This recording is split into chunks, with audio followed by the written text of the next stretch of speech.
The following documentary is based on real events and may contain graphic details. Viewer discretion is advised. All information presented is factual to the best of our knowledge, with no intention to sensationalize or speculate. October 6, 2025, 11:52 p.m. Harvard, Illinois. A police officer on routine patrol notices something unusual on Route 14 northbound near Burbank Street. A car, hazard lights flashing in the darkness, sitting motionless in the roadway. The officer pulls over, expecting a disabled vehicle, maybe someone who ran out of gas or had engine trouble. It's the kind of call officers respond to dozens of times without incident. But as the officer approaches the vehicle and peers through the window, they discover something that will haunt this small Illinois community.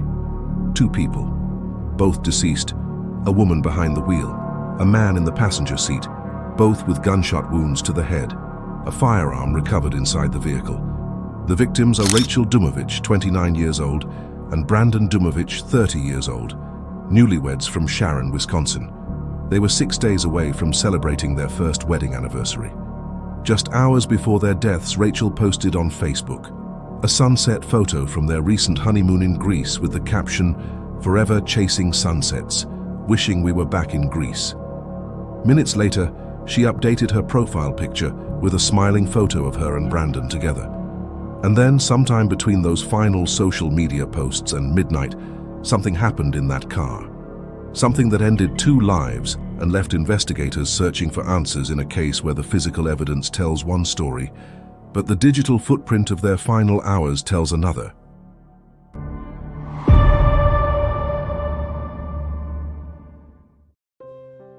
To understand what happened in that car on Route 14, you have to go back to the beginning. Back to Lundall Middle School in Crystal Lake, Illinois, where two 12-year-olds crossed paths in a way that neither of them would forget. Rachel Noel Ryman, Brandon Peter Dumovich, two kids navigating the awkward hallways of middle school. According to the wedding website Rachel would later create, she caught Brandon's attention in the most unexpected way. She stole cologne from his locker and ran away with it, a playful, mischievous moment that started something neither of them could have predicted. But this wasn't a story of immediate young love. They didn't start dating in middle school. Instead, they remained friends. Through high school at Crystal Lake Central and Crystal Lake South, through college, through 15 years of life changes, different paths, different relationships, they stayed in touch through it all. Rachel graduated from Crystal Lake South High School in 2014. She was a two-sport varsity athlete, competing in both cheerleading and track. The kind of student who threw herself into everything she did with full energy. After high school, she attended the University of Wisconsin-Milwaukee, where she earned her Bachelor of Business Administration, graduating cum laude in 2018. She made the Dean's List every single semester. While in college, Rachel volunteered with Big Brothers Big Sisters of Metro Milwaukee, serving as a mentor. Those who knew her described someone with a strong sense of empathy and compassion, someone who championed those who needed a voice. She had an exuberant spirit, quick wit, and unfiltered humor that brought energy to every room she entered. After graduation, Rachel began building her career in human resources. She joined Climate Pros, a commercial refrigeration and HVAC company, where over nearly 4 years she rose to become human resources manager. Her colleagues remember her as a galvanizing presence, compassionate, fair, always ready to listen. One co-worker would later write, "She was an amazingly sweet and kind person. I will forever feel indebted to her for her sound guidance and friendship." Brandon's path was different, but equally driven. Born on October 5, 1995, in Barrington, Illinois, he brought what his obituary would describe as light and laughter into the lives of those around him from the very beginning. After high school, Brandon made a decision that would shape his character. He enlisted in the United States Navy, where he served as a petty officer. His military service reflected a deep commitment to helping others, a quality that those who knew him said remained central throughout his life. Brandon had an infectious smile and sharp sense of humor. He loved everything motorized, RC flying through open skies, boating across tranquil waters, snowmobiling through winter trails, fishing and hunting. He embraced every adventure with enthusiasm and skill. His love for animals was unwavering. Family was always at the heart of everything he did. For 15 years, Rachel and Brandon maintained their friendship through all their life stages. Through Rachel's college years and Brandon's Navy service, through career changes and personal growth, they kept in touch. And then, in 2022, something shifted. The friendship that had endured for 15 years transformed into something more. They started dating. By the summer of 2023, Brandon was ready to make it official. He chose Big Cedar Lake near Slinger, Wisconsin, a place that held special meaning for Rachel and her family. He proposed. She said yes. On October 12, 2024, exactly 1 year before they were supposed to celebrate their first anniversary, Rachel and Brandon got married at that same location. Big Cedar Lake, surrounded by loved ones, friends and family who described them as inseparable, two people who shared a love for travel, the outdoors and quiet evenings at home with their two dogs, Dash and Cedar. The wedding photos show a couple radiating joy. Rachel in her wedding dress, Brandon in his suit, both of them looking at each other with unmistakable happiness. These are the images that would later flood social media as people tried to make sense of what was to come. In November 2024, just weeks after their wedding, Rachel and Brandon traveled to Greece for their honeymoon. The photos from that trip capture moments of pure contentment, sunset photos, scenic vistas, two people experiencing the world together. The images that Rachel would later reference in her final Facebook post. From the outside, everything looked perfect. A love story that began in middle school, two people who found their way back to each other after 15 years, successful careers, a new marriage, a recent honeymoon in Greece, dogs they loved, friends and family who adored them. But on October 6, 2025, just 6 days before their first anniversary, that perfect image shattered. The day before the tragic event, October 5, 2025, it was a day of celebration as Brandon turned 30 years old. He and Rachel had their entire lives ahead of them. That afternoon and evening, Rachel was active on social media. She updated her Facebook profile picture with a photo of her and Brandon together, both smiling, both looking happy. Then, she posted that sunset photo from their Greece honeymoon. Forever chasing sunsets, wishing we were back in Greece. Friends and family members liked the post, left comments. Nobody noticed anything unusual or concerning. These appeared to be the posts of someone reminiscing about a beautiful trip, perhaps feeling nostalgic as their first anniversary approached. But somewhere between those final posts and 11:52 p.m., Rachel and Brandon got into their car and drove to Harvard, Illinois, a small village in McHenry County with a population of just over 9,000 people. Harvard is about 15 miles from Crystal Lake, where both Rachel and Brandon grew up, about 30 miles from Sharon, Wisconsin, where they were currently living. Why they were in Harvard that night remains unclear. Were they visiting someone? Were they on their way somewhere else? Did they have plans that evening? These are questions that investigators have not publicly answered. At 11:52 p.m., Harvard police officer on patrol down Route 14 spotted their vehicle. The car was parked in the northbound lane near Burbank St, hazard lights flashing. The officer initially believed this was a standard motorist assist situation, someone with car trouble who needed help. The officer approached the vehicle to offer assistance, and that's when they made the discovery that would launch a major investigation involving multiple law enforcement agencies. Rachel Dumovich was in the driver's seat. Brandon Dumovich was in the passenger seat. Both were deceased. Both had sustained gunshot wounds to the head. A firearm was recovered inside the vehicle. The Harvard Police Department immediately called for backup. The Harvard Fire Protection District was dispatched to the scene. Early communications indicated that one of the subjects had possibly shot themselves and was still in possession of a gun, according to Harvard Police Chief Tyson Bauman. The scene was secured. The McHenry County Major Investigative Assistance Team, known as MIAT, was activated. This team comprises over a dozen investigators from various law enforcement agencies, along with the coroner's office and state's attorney's office. When MIAT is activated, it typically indicates a serious incident requiring extensive investigative resources. Roads in the area were closed. The McHenry County Sheriff's Office issued an alert about heavy police activity in the area. The Harvard Police Department sent out an alert to residents telling them to use caution, remain sheltered, and avoid the area.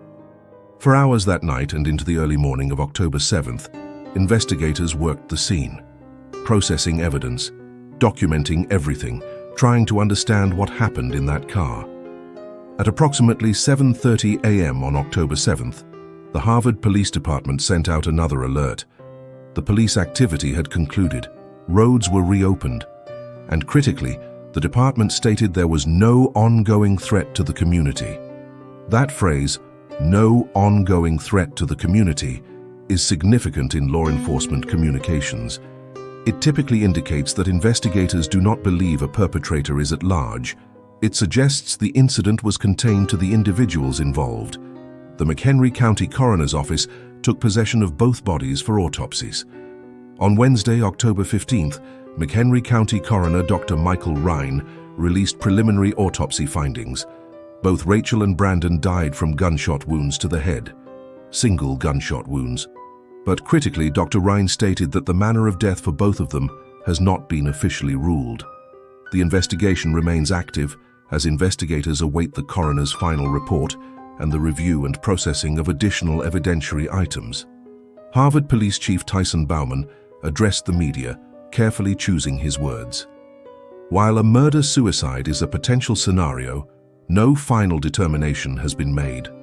A potential scenario, not a conclusion, not a ruling, a possibility among potentially multiple possibilities.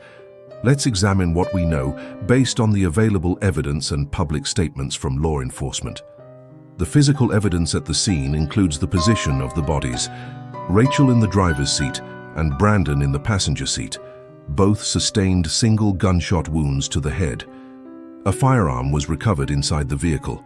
The car was found with its hazard lights activated, stopped in the northbound lane of Route 14. The preliminary autopsy findings confirm both died from gunshot wounds to the head. However, the manner of death has not been ruled. In forensic terms, manner of death is categorized as homicide, suicide, accident, natural, or undetermined. The fact that authorities have not ruled on the manner of death more than a week after the incident suggests the evidence is not conclusive or straightforward. The timeline of Rachel's social media activity on October 6th is documented. She posted on Facebook during the day and evening hours. Her final posts showed no obvious signs of distress, no cryptic messages, no goodbye statements, just photos and a nostalgic caption about their honeymoon in Greece. When investigators process a scene like this, they look for multiple types of evidence: gunshot residue testing to determine who fired a weapon, blood spatter analysis to understand the sequence of events, forensic examination of the firearm itself, cell phone records and GPS data to track movements, toxicology reports to determine if substances were in their systems, interviews with family and friends to understand their state of mind in the days and hours leading up to their deaths. The activation of MIAT indicates this case requires significant investigative resources. MIAT is typically called for officer-involved shootings, suspicious deaths, and complex investigations that require coordination between multiple agencies. Its involvement suggests this is not a simple open and shut case. The location of the incident raises questions. Why were Rachel and Brandon in Harvard that night? Route 14 is a major road through McHenry County, connecting various communities. Were they just passing through? Were they headed somewhere specific? Did they stop intentionally, or did something happen that caused them to pull over? The hazard lights being activated suggests intentionality. Someone turned them on, indicating awareness that the car was stopped in the roadway. This small detail could be significant in understanding the sequence of events. The fact that Rachel was in the driver's seat and Brandon was in the passenger seat tells us the basic seating arrangement, but doesn't necessarily indicate who was driving when they arrived at that location. People can and do switch seats in vehicles. What we don't have public access to is the forensic evidence that would typically be available to investigators. We don't know the results of gunshot residue testing. We don't know if there were any signs of struggle. We don't know what their cell phone records show about their communications that evening. We don't know the complete ballistic analysis of the firearm and the trajectory of the gunshots. We don't know if there were any witnesses who saw the vehicle arrive at that location or heard anything. These are the pieces of information that investigators are working with behind the scenes, and based on Chief Bauman's statements, they're still processing and analyzing this evidence. But what happens behind closed doors can be vastly different from public perception. Relationships are complex. People can hide struggles. Mental health challenges don't always manifest in obvious ways. Financial pressures, health issues, personal conflicts, these can all exist beneath a surface that appears calm. The separate obituaries for Rachel and Brandon have drawn attention. Rachel's obituary, published by De Fiore Funeral Home, makes no mention of Brandon. It does not state she was married. She is described as a beloved daughter and cherished sister. The obituary focuses on her accomplishments, her character, her career, and her interests. Brandon's obituary, published by Davenport Family Funeral Homes, similarly makes no mention of Rachel. It does not state he was married. He is lovingly remembered by his sister, parents, and grandmothers. In typical circumstances, obituaries for married couples, especially newlyweds who died together, would acknowledge the spouse. The fact that both families chose not to mention the marriage in the obituaries is notable. It suggests complicated family dynamics or wishes to keep certain information private during an ongoing investigation. The families have also scheduled separate memorial services. Rachel's visitation and memorial service were held at Light of Christ Church in Algonquin on October 18th. Brandon's family planned a private memorial service at an undisclosed date. Again, for a married couple who died together, separate services are unusual. These details don't necessarily indicate anything specific about what happened in that car. But they do suggest that the families are processing this tragedy in their own ways, possibly with their own questions about what occurred. Another aspect that investigators would certainly be examining is the couple's communications leading up to October 6. Text messages, phone calls, emails. Who did they speak with that day?